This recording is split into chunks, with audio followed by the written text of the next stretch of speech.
Guys, today's guest is someone who has made a decision that so many people think about, but very few actually make.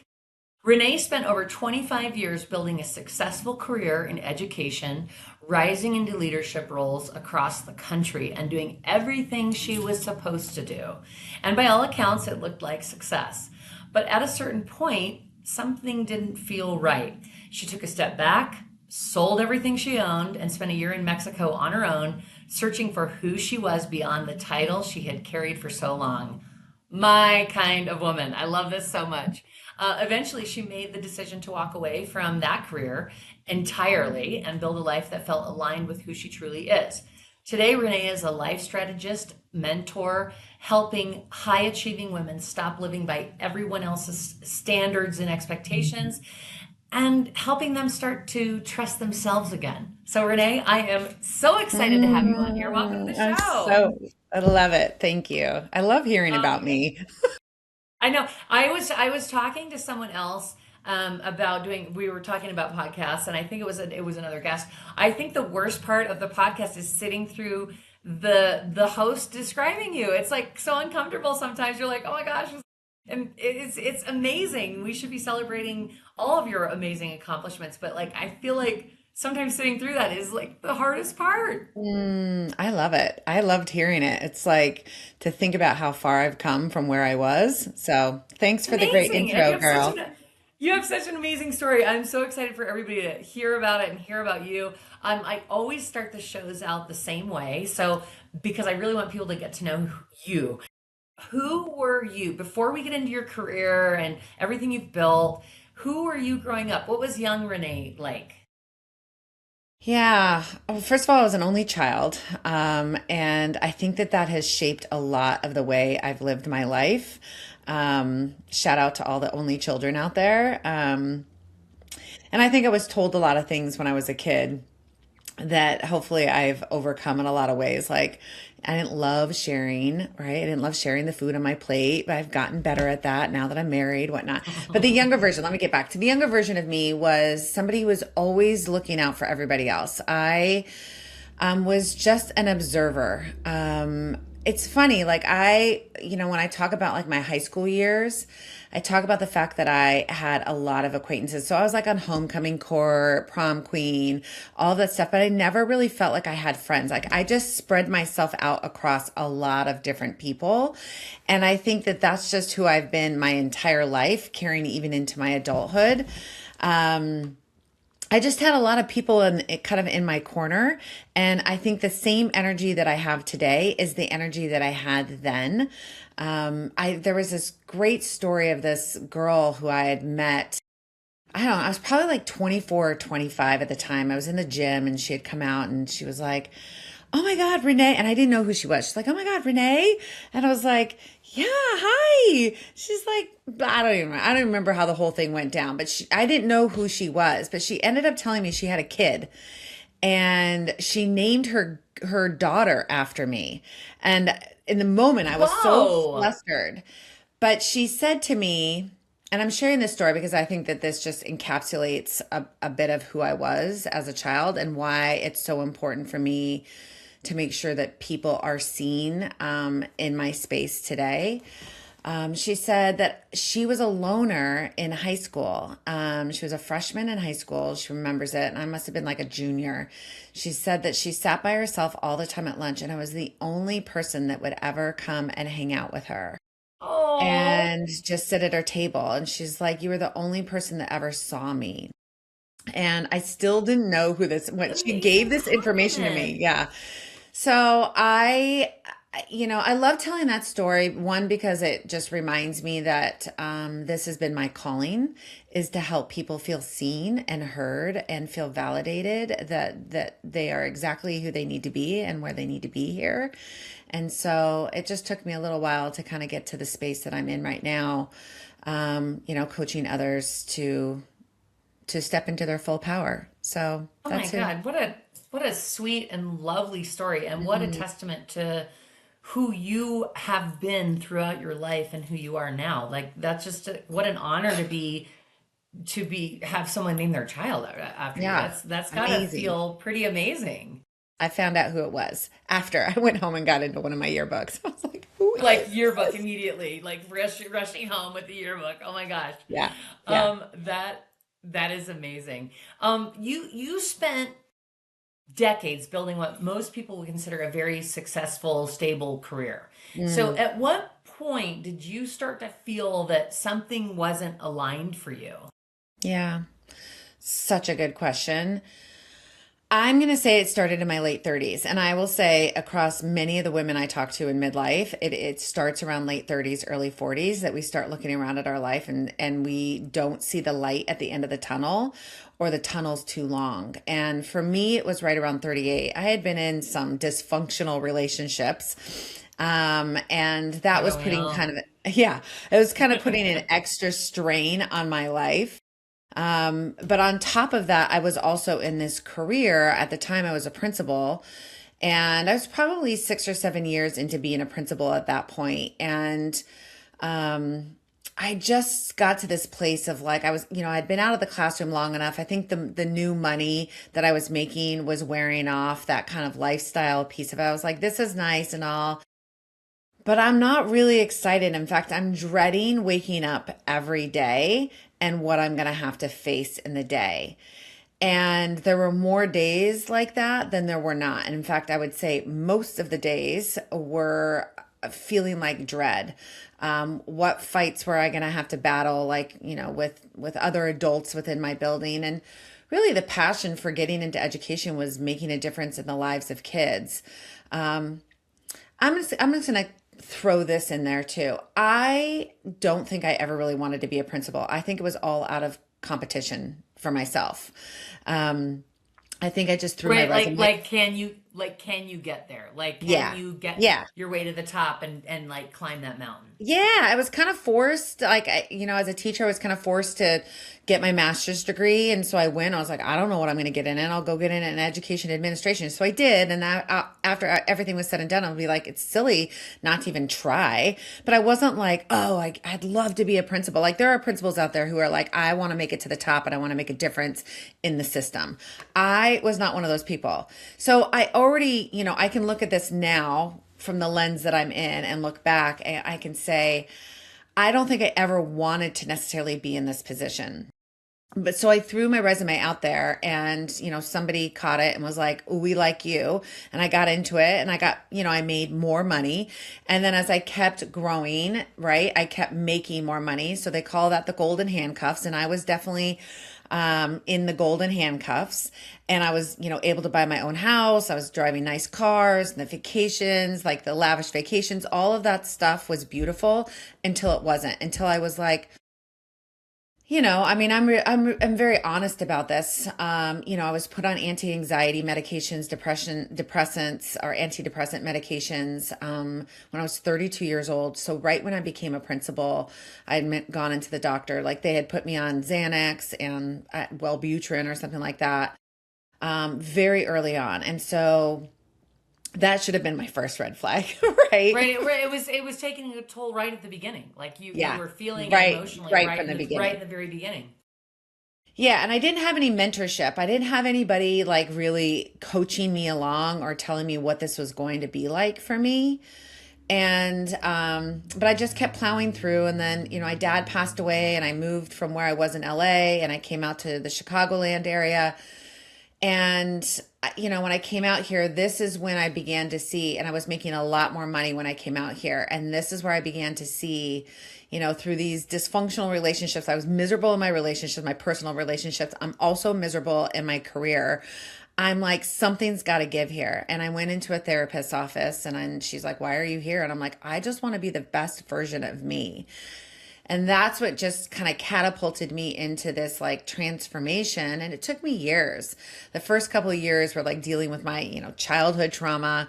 And then after that, it was really all talking about my career.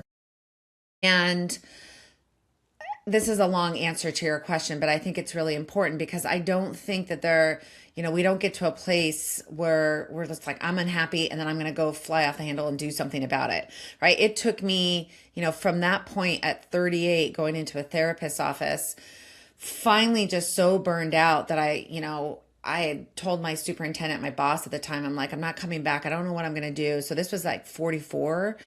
At 45, I decided to burn it all down the first time. I sold my house, sold my car, sold everything I owned, packed up 2 suitcases and my dog. I was like, I'm moving to Mexico for a year to figure this out, right? I mean, this is amazing. Like That's this is I am so amazed by this. It's so impressive. that's a whole podcast in of itself. But Yeah. that's how desperate I was to just get a break, right? And I didn't know any other way. And it was an escape, right?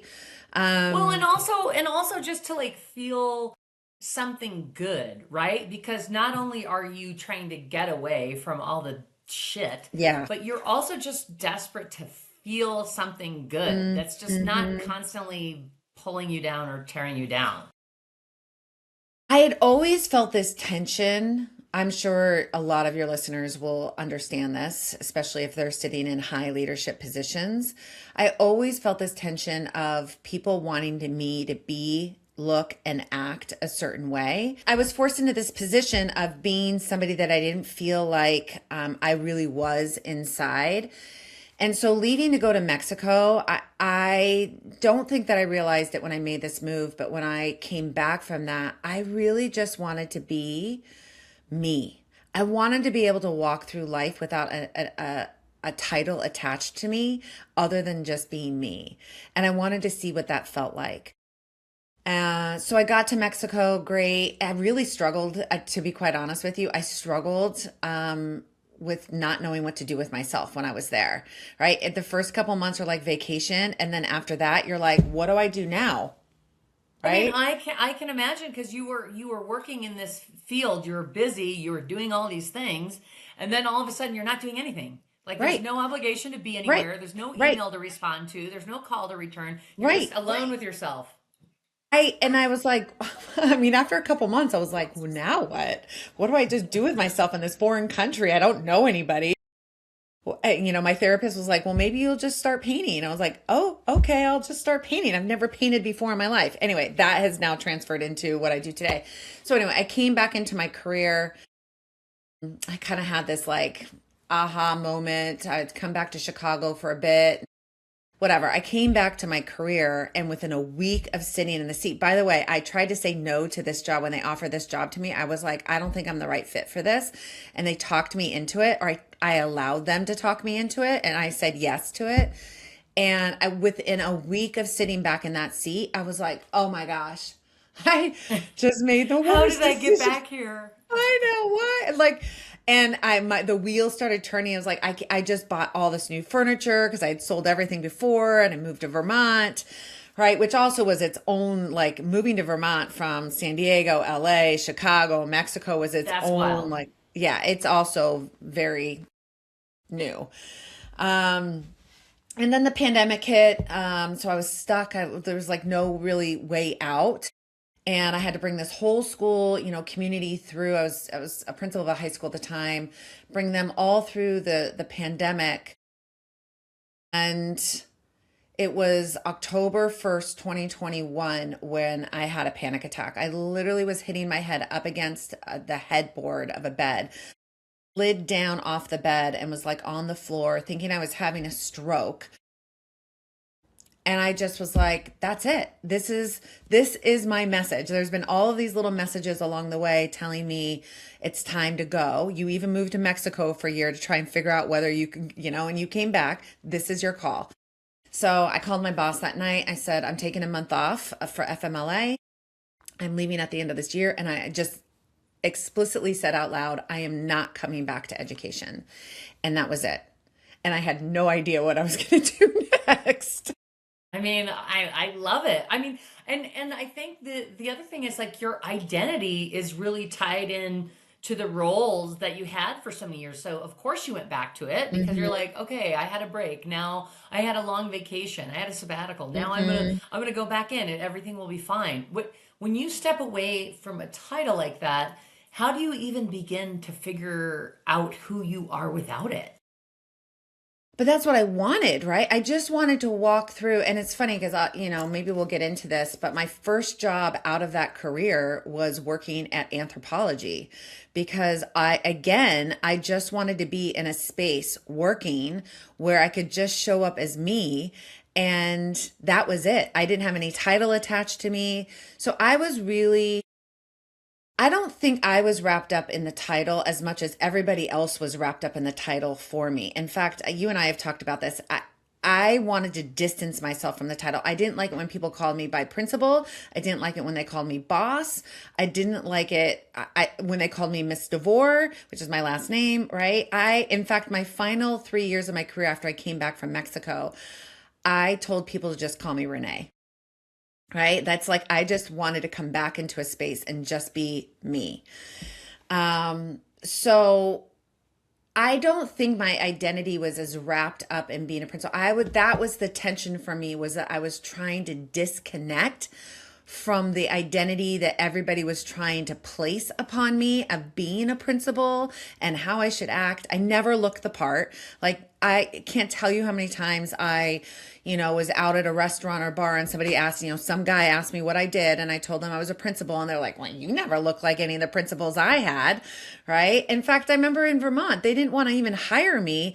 One of the people, like teachers, said that I didn't look like them, which is the reason why they didn't want to hire me. So, That's odd. everybody else has always placed in that role, everybody else had always placed their perspectives and perceptions of what I should be on me.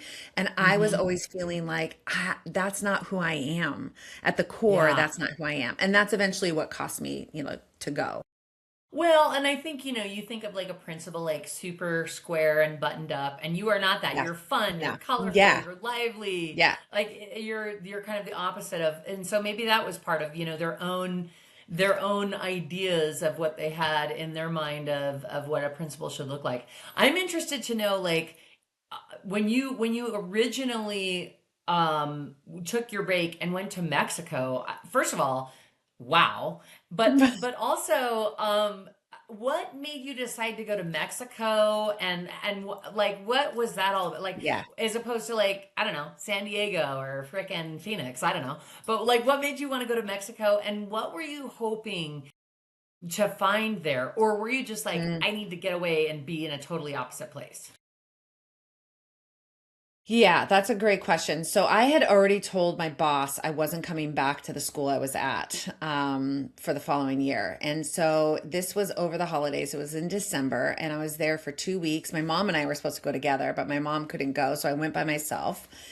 And I met this guy down there who was on like a 3 month, like he just took a 3 month break from his job. And I remember like getting on the plane. At this point, I still didn't know what I was going to do. I thought I was going to go be a principal in a different type of school district. I thought that that would make things better. And I remember getting on the plane coming back home, and I was so envious of somebody who could just take 3 months and go do whatever they wanted to do. I'm like, why can't I have that? Everybody will be like, well, you have your summers off. As principals, I didn't have my summers off.